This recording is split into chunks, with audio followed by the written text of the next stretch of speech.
Баршаңызға сәлем. Бүгін малинадан варенье жасаймыз. Өте тәтті, керемет варенье.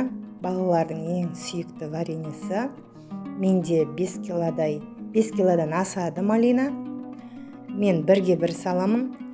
5 килоға 5 кило қант саламын. Сөйтемін де кішкене қолмен езіп, одан кейін блендермен қосып езіп аламыз.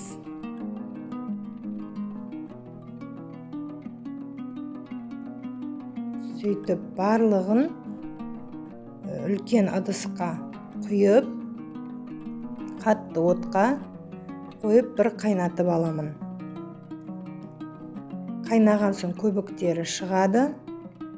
Көбіктерін аламыз. Менің вареньем қайнады. Енді баяу отта бір 5-10 минут қайнатып аламыз.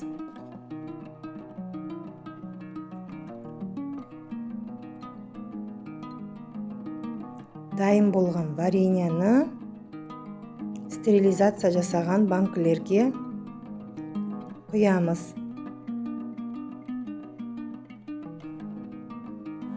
Менде 7 литрдей шықты.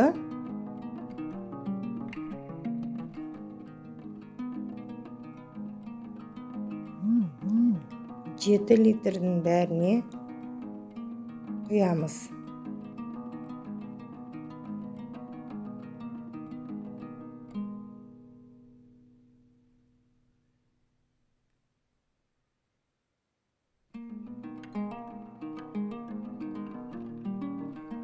Бәрін крышкаларын қойып, банкаларды жауып аламыз.